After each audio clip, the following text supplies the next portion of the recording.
2021년 5년 전이죠. 8월 16일 날 우리가 아프간 사태를 다시 한번 기억하는 시간을 갖도록 해야 돼요.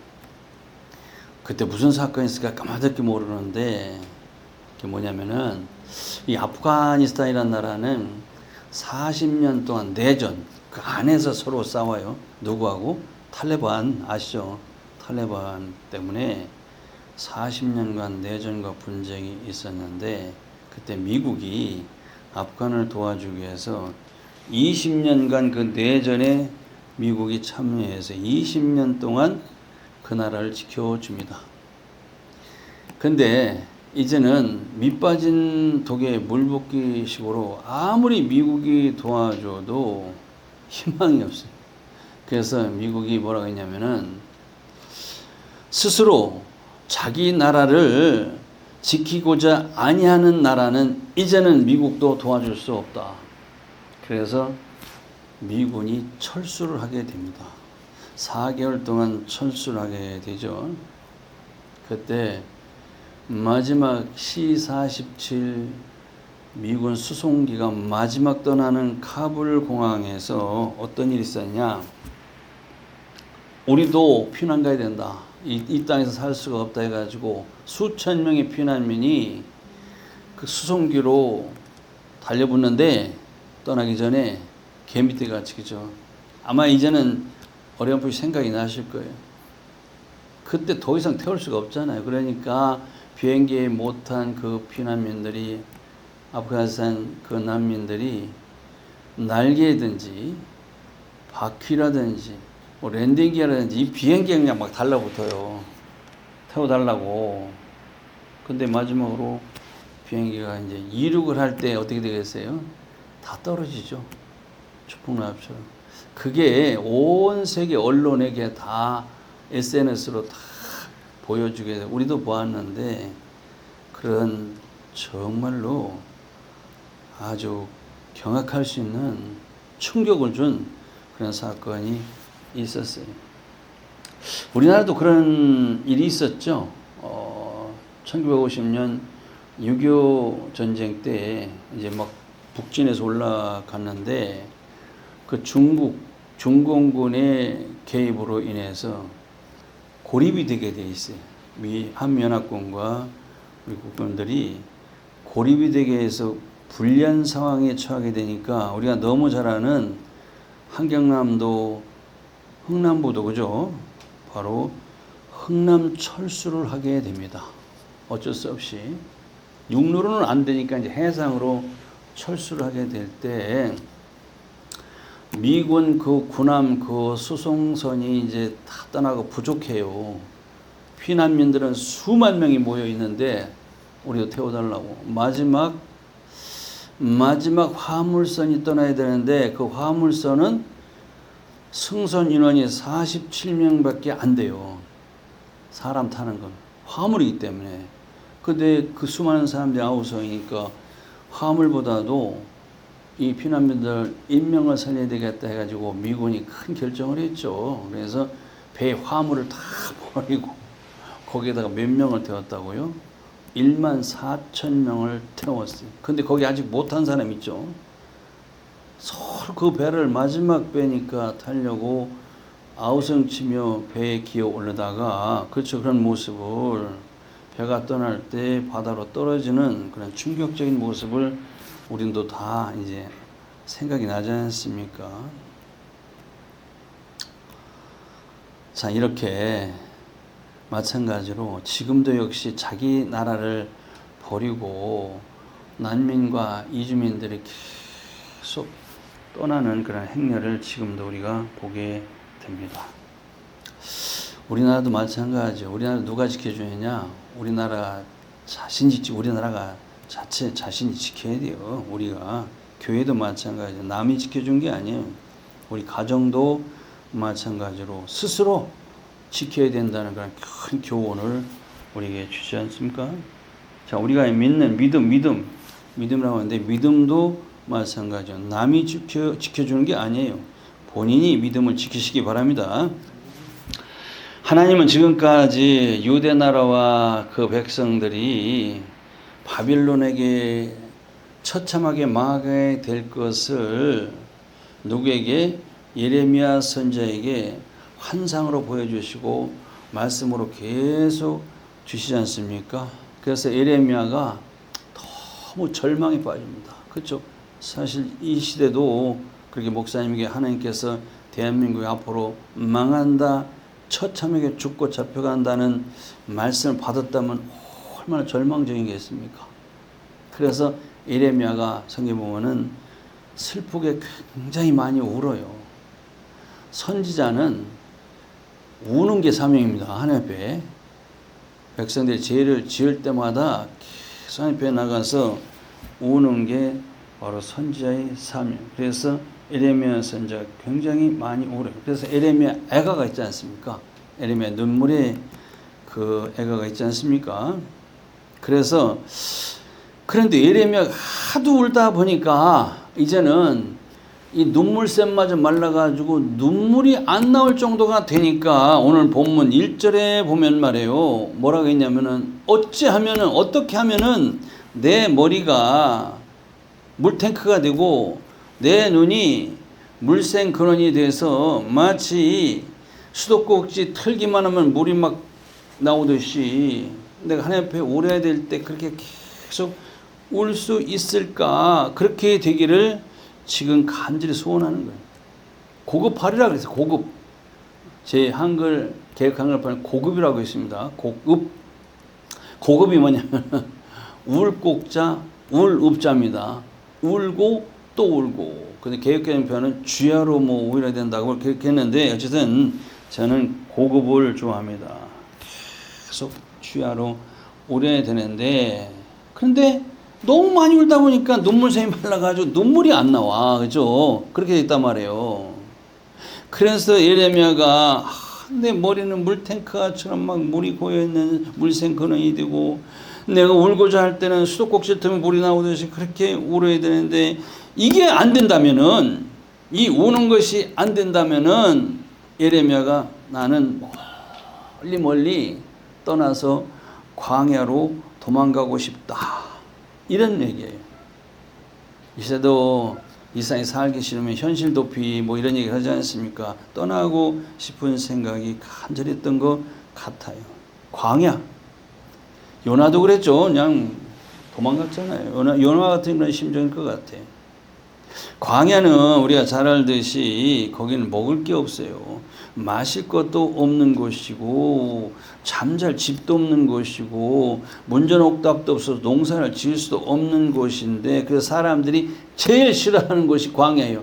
그래서 성경에서 유대 백성들은 광야는 사람 살 곳이 아니니까 뭐 사는 데라고 있어요? 귀신이 사는 곳을 광야라고 있어요. 광야에 귀신들이 삽니까?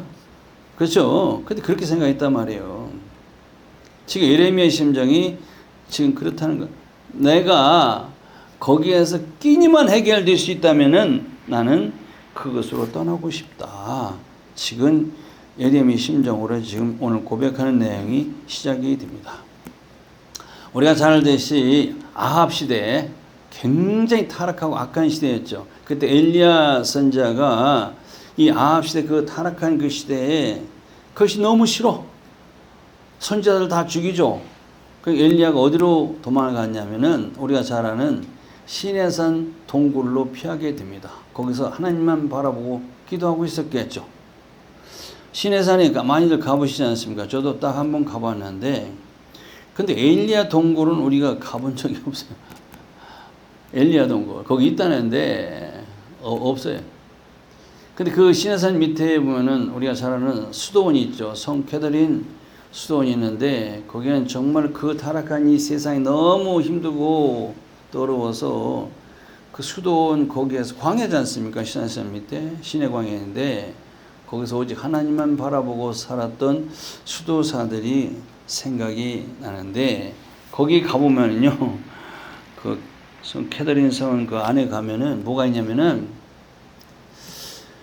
시내산에서 모세에게 떨기나무 불꽃 가운데서 하나님 임재하시지 않습니까? 그 떨기나무가 그 안에 있다고 저게 떨기나무라고 하더라고요. 그래서 우린 그런가 보다 하고 저기 떨기나무냐 하나님 임재하셨던 떨기나무였네. 그리고 또 하나가 있는데 모세가 양치기 할 때 양들과 모세가 마셨던 모세의 우물이 거기 있어요. 이게 뭐 사실 여부를 떠나서 그게 사실이 아니냐 이제 그것을 따질 필요는 없고 엘리야 동굴도 못 보고 어쨌든 사실이 아니냐 이걸 떠나가지고 우리에게는 굉장히 큰 깨달음을 주는 장소였었죠. 예레미야는 그렇게 타락하고 배역해서 오늘 아주 행음이 많은 그 세상이라고 표현하고 있어요. 행음하는 자들. 행음? 그 행음을 하면서 전혀 회개할 줄 모르고 살아가는 그들 때문에 잠시도 있기가 굉장히 어려웠다. 그 말이에요. 그래서 그들을 떠나고 싶었다. 그 말이죠.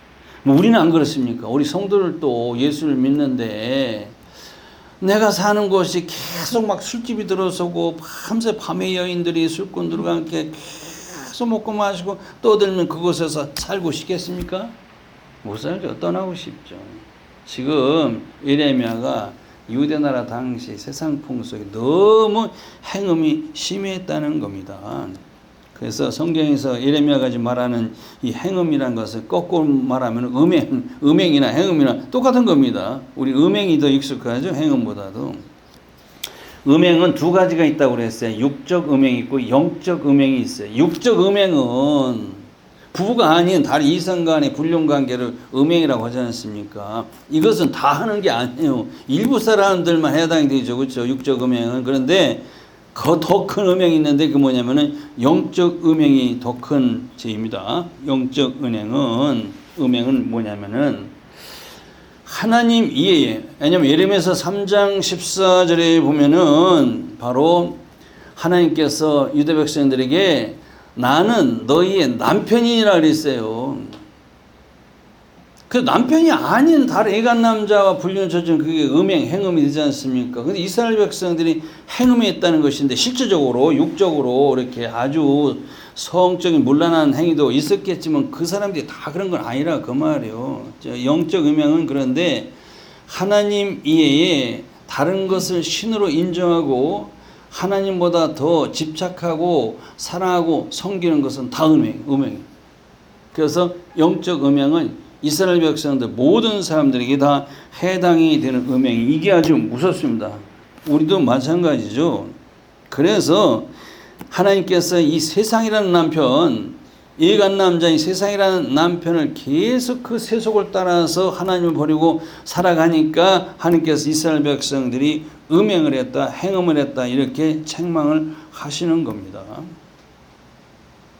그래서 그런 백성들의 삶을 보면은 마치 무엇 같은 3절에 보니까 힘껏 당겨진 활에서 튕겨나간 화살이 표적에 힘있게 꽂히던 이런 사람들의 삶을 보면요 진실한 것이 없어요. 아주 거짓된 삶을 살아갑니다. 그저 불륜을 저지르는 사람들 진실이 어디 있어요? 전부 다 하나부터 열까지 다 거짓이죠. 사랑도 거짓이고 그렇지 않습니까? 그래서 이 사람들의 삶이 온통 거짓말을 말하는데 그 거짓말이 마치 활을 당겨가지고 힘있게 쐈더니 그 화살이 표적에 꽂히듯이 그렇게 사람을 죽이는 그 살과 같이 했단 말이에요. 그러니까 이런 거짓말이 나한테 꽂히면은 사기를 당합니다. 그렇죠? 그렇죠. 생각해보세요. 상대방이 나한테 아주 기가 막히게 거짓말을 잘해야 내가 거기에 꽂혀서 넘어가지. 시원찮게 거짓말이 이러면 이게 넘어가겠습니까? 까지 힘있게 화살이 박히듯이 거짓말했다. 하나님께 그렇게 표현하시는데 그래서 그런 거짓말이 나한테 꽂히면은 우리가 사기를 당하는 이유가 바로 거기 있다는 겁니다.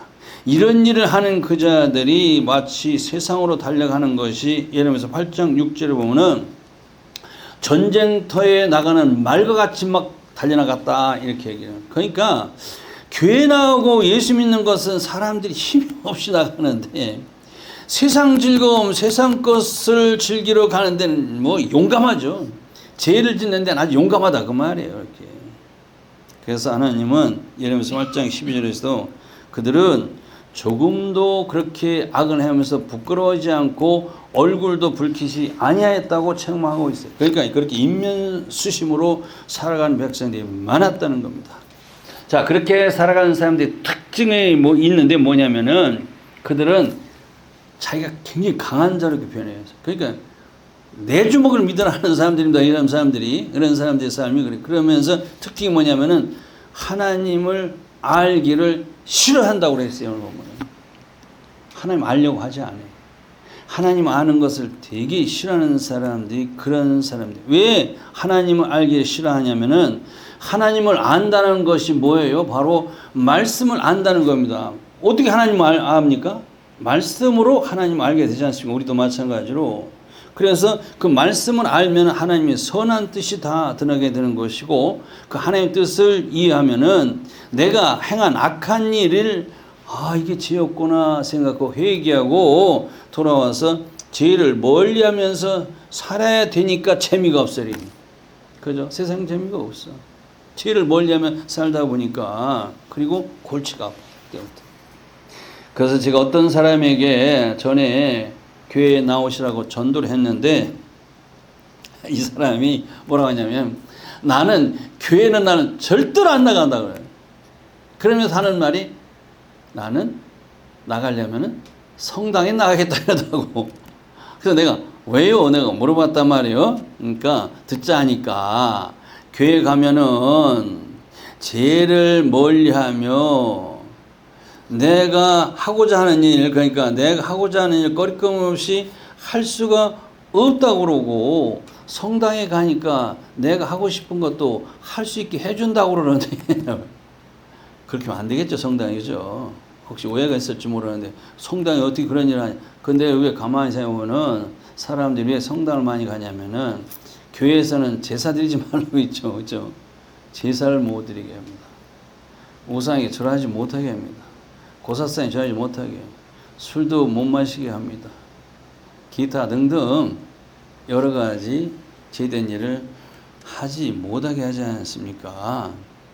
그 사람이 이게 정말 되게 재미없네, 교회. 나는 그런 거 해야 되는데 그걸 못하게 하니까 나는 교회는 절대 안 나가.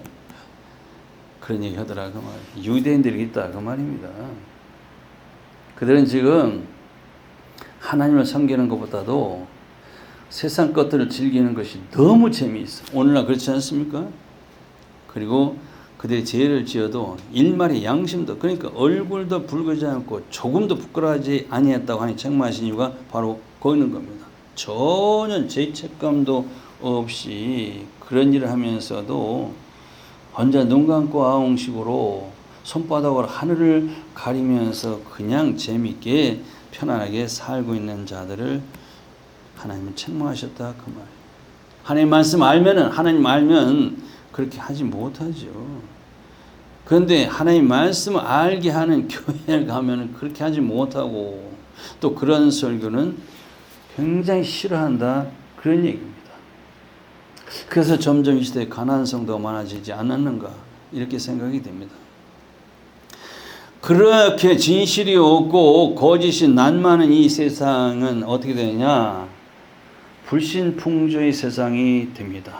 이 시대 그렇지 않습니까? 불신풍조. 이웃이 없어요. 도대체 누굴 믿을 수가 없는 그런 세상이 되지 않습니까? 그들이 하나님을 알고 하나님 주신 이 십계명도 알고 따르면은 그렇게 하나님을 버리고 우상을 섬길 수가 있겠습니까? 그리고 그들이 십계명에서 말하는 살인하지 말라, 간음하지 말라, 도적질하지 말라, 내 이웃에 거짓 증거하지 말라, 내 이웃의 집에 것을 탐내지 말라고 하는 이런 일을 할 수가 있을까요? 할 수가 없죠. 그렇게 악을 행하고 살고 있으니까 하나님은 6절에 오늘 본문에 보니까 뭐라고 하냐, 내 초소는 교율 가운데 있도다 하셨어요. 내 초소가 어디입니까? 이스라엘 백성의 초소는 바로 한 나라가 될 수도 있고 사회가 될 수도 있고 어떤 공동체가 될 수도 있고 가정이 될 수도 있습니다. 그런데 교율한 초소가 된다는데, 교율이란 말이 무슨 말입니까? 교율은 속일 궤 속일 휼자입니다. 속이고 속인다는 것을 계율이라고 하는 겁니다. 그러니까 굉장히 속이고 속이는 세상으로 그냥 목적을 이루기 위해서는 수단과 방법을 가리지 않고 간사하게 속이는 일로 인해서 세상은 점점 불신의 벽이 높아지는 정말 교율한 세상, 계산하고 아주 야릇한 세상이 된다는 것 우리 이 시대에 실감하고 있지 않습니까? 그런 곳에서는 사람들이 하나님을 알기를 싫어해요. 믿어도 당당하게 떳떳하게 믿지를 못하고 살아가고 있는 것이 오늘의 현실이요 유대 백성들이었습니다. 그런 자들에게 하나님은 7절에 보니까 보라 그 결과를 두고 보라는 겁니다. 보라 이 말은 이두 보라 해가지고 두고 보라 이 말입니다. 그 결과가 어떻게 되나 한번 너희들 보라 그 말입니다. 내 딸 백성을 어떻게 처치하는지 두고 보라 이 말입니다.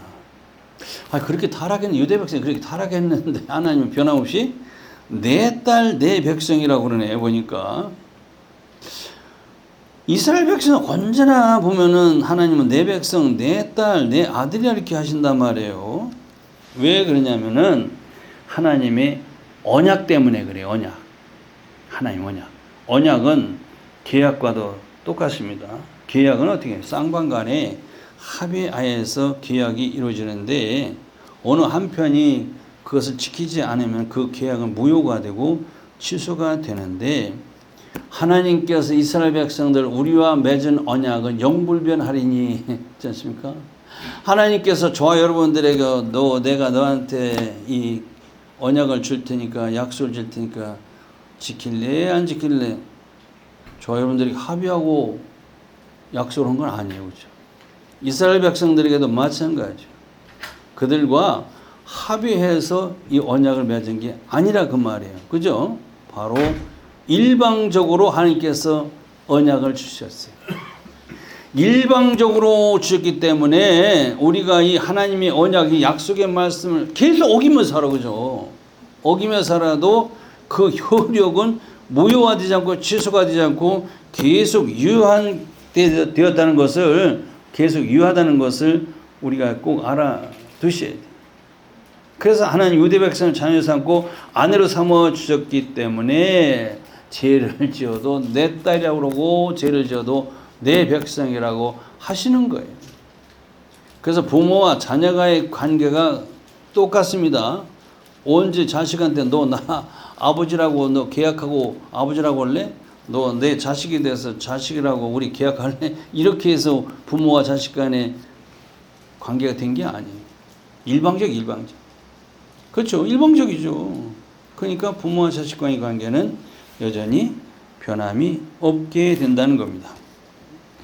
그래서 대개 딸은 성경에 나와서 딸은 굉장히 연약한 존재이고 아버지의 사랑을 독차하지 않은 존재가 바로 딸입니다. 그런데 그렇게 사랑하는 그 딸을 하나님은 딸을 어떻게 처치하는 방법은 녹이고 연단하리라 그랬어요. 그러니까 그렇게 연약하고 예쁜 딸을 녹이고 연단한다는 것은 용광로에 집어넣는다는 겁니다. 그렇게 되면은 딸은 굉장한 고생과 시련을 겪게 되겠죠. 근데 1200년 전에 그 신라 시대에 우리가 너무 잘 알죠. 성덕여왕 시절에 그 봉덕사에서 이제 절에서 이제 종을 만들지 않습니까? 에밀레 종 잘 아시죠? 세계적 에밀레 종인데 그 에밀레 종을 굉장히 커요. 그 에밀레 종이 그들은 그때는 뭐 키로 이런 게 없으니까 1200년에는 우리로 말하는 12만 근의 종을 만든다고 만들었어요. 근데 12만 근이 아니라 실제로는 우리식으로 19톤이라고 합니다. 그 너무 큰 종을 만들어서 종을 쳐보니까 소리가 안 나는 거죠. 그죠? 소리가 안 나. 그 실패하는데 어느 승려가 하는 말이 거기에 무난동녀 딸을 그 용광내에 같이 넣어서 녹여서 만들면 소리가 날 것이다. 그랬단 말이에요.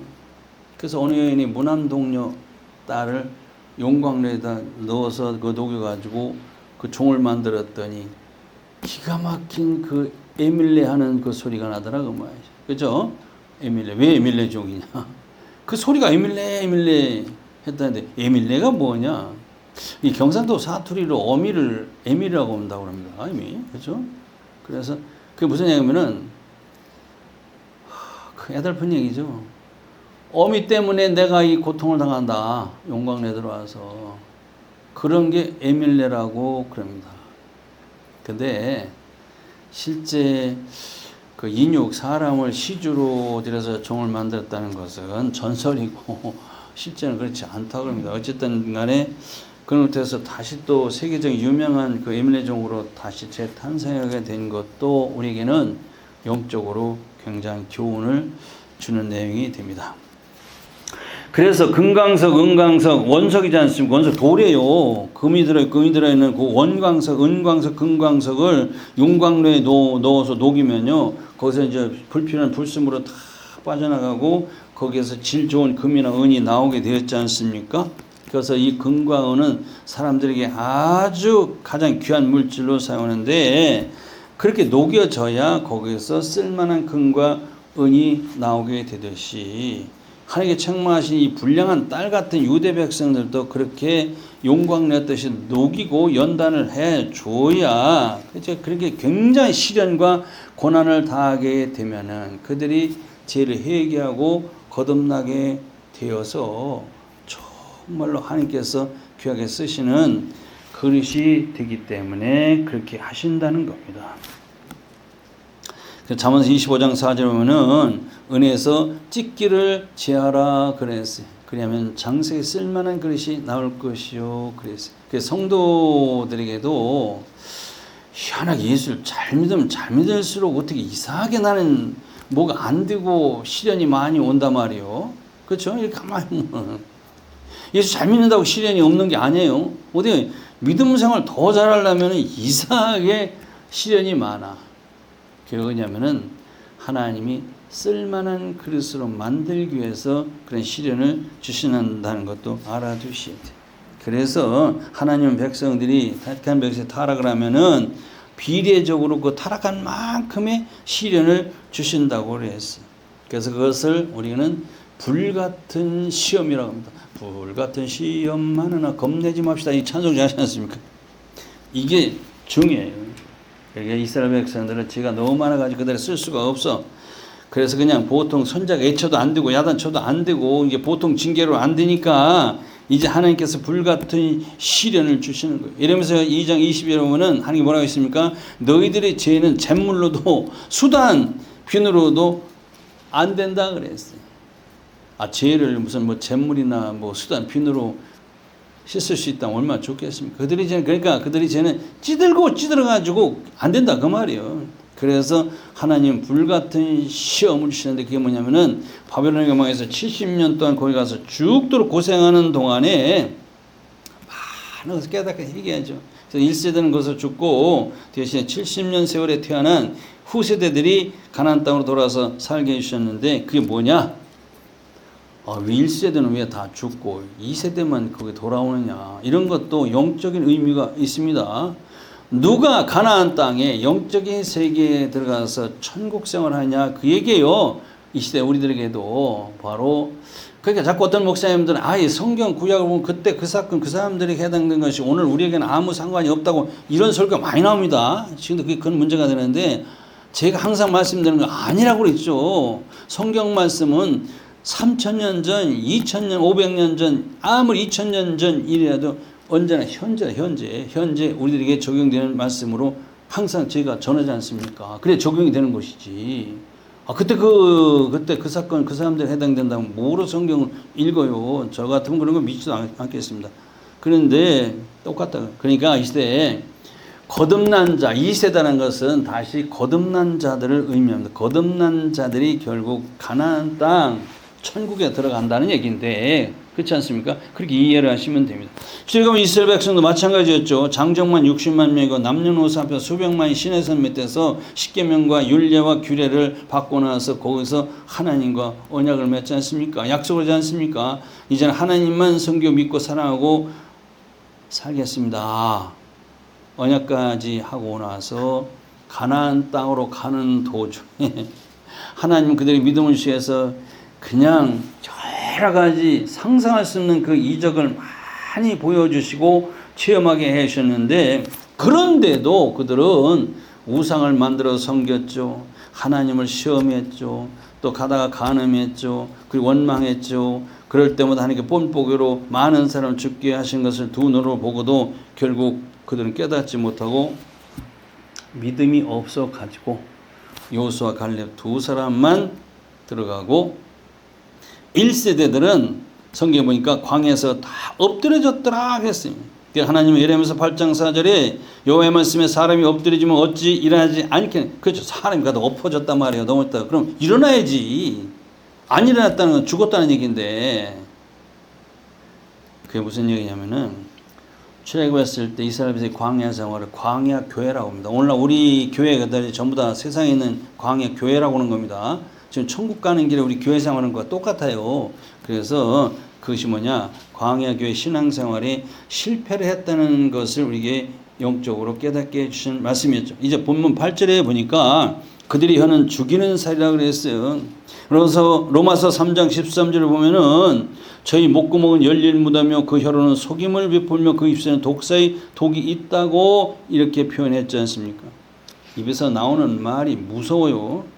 실제적으로 독이 묻은 화살을 맞으면 치명타를 입어서 죽습니다. 그와 같이 세상에서는 계속 이 비진리의 그 더러운 말이 마치 불화살처럼 독화살처럼 계속 믿는 자들의 심령에 쏘아댑니다. 이게 바로 이단의 교리가 되는 것이고 사단의 저주를 말씀하고 있는 것인데 이거 맞으면은 큰일 나요. 그렇죠? 독화살 맞으면 죽듯이. 그래서 이 사단의 저주인 이 불화살, 독화살을 막기 위해서는 에베소 6장 16절에 우리 가르쳐주고 있지 않습니까? 이 모든 것들이 믿음의 방패를 가지고 이로써 능히 악한 자의 모든 화전을 소멸시켜라. 그래서 화전이 바로 불화살입니다. 소멸시켜라. 우리 가르쳐 주셨지 않습니까? 그래서 우리가 이 사단의 저주, 우리 계속 쏘아대는 이단의 그 비진리, 이단들이 얼마나 돌아다니면서 비진리를 가지고 우리 공격합니까? 그렇죠? 유혹하죠. 눈에 보이지 않게 사단 마귀는 계속 이렇게 저주를 쏘아대는 상황인데 그럴 때 우리가 이길 수 있는 방법은 오직 믿음만이 말씀 위에 굳게 선 그 믿음만이 이것들을 이 저주를 막아낼 수 있다는 겁니다. 이걸 막지 못해 제대로 맞으면 어떻게 되냐? 디모데전서 4장 2절 말씀처럼 자기 양심이 화인 맞아서 예식함으로 거짓말을 하는 자리라고 했습니다. 그렇죠. 저 목사님들 왜 저렇게 뻔히 하는 거짓말을 왜 저렇게 이단들은 어떻게 저렇게 뻔히 하는 거짓말을 저렇게 잘하느냐? 이제 아시겠죠? 사단이 저주의 화살을 맞아가지고 그들도 어쩔 수가 없어.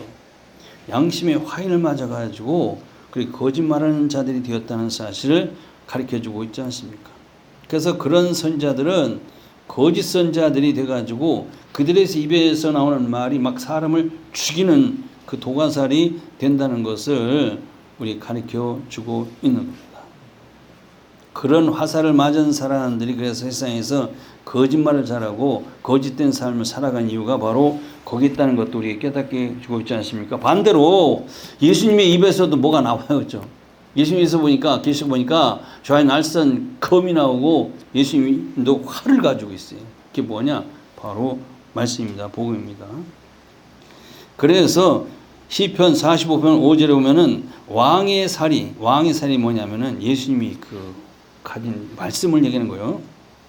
날카로운 왕의 원수의 염통을 뚫으니 만인이 왕의 앞에 엎드려진다 해서 계속 주님도 말씀으로 사단을 얘기하지 않습니까? 사단과 사단의 세력들이 그 말씀으로 치명타를 입게 된다는 겁니다. 그래서 우리는 주님이 주신 이 말씀 신앙을 가져야 돼요. 제가 항상 말씀드리는 것이 설교는 말씀이 있어야 된다. 말씀 신앙이 있는 곳에 가셔야 돼요. 성경에서 아무리 찾아봐도 맨날 껄껄대고 웃으며 살라고 하는 말씀은 없어요.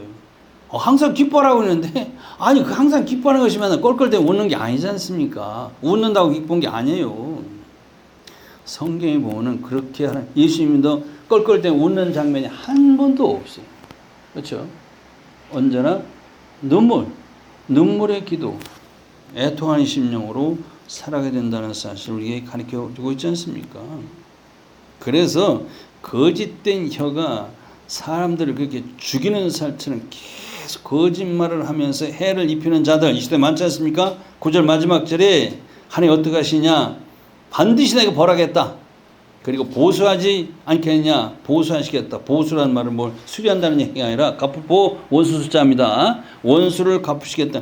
그러면 지금 이스라엘 백성들이 하나님 원수가 된다는데 그들은 하나님이 신부라고 말씀했고 딸로 계시면 왜 원수라고 하시냐? 로마서 8장 7절에 보면은 육신의 생각은 하나님과 원수가 되는 이는 하나님의 법에 굴복하지 않을 뿐더러 할 수도 없느니라 해서 육신의 생각 이게 하나님과 원수가 된다 그 말이에요. 우리도 마찬가지죠. 그러니까 계속 유대 백성들이 하나님의 생각대로 사는 것이 아니라 육신의 생각대로 그렇게 하나님 말씀을 거역하는 그 죄 때문에 하나님 원수가 된다는 것을 우리에게 가르쳐 주시고 우리도 자칫 잘못하면 하나님과 원수가 될 수가 있다는 사실을 깨달으시고 명심하시기 바랍니다. 기도하시겠습니다. 우리는 거짓된 비진리가 독화살처럼 불화살처럼 쏘아대서 영혼을 죽이고 나라와 사회와 가정과 개인을 파괴하는 이 시대에 믿음의 방패를 가지고 그걸 소멸시키며 무시로 성령 안에서 기도해서 승리하고 성공하는 신앙생활하는 주의 백성들이 되게 하여 주옵소서. 예수님 이름으로 기도합니다. 아멘.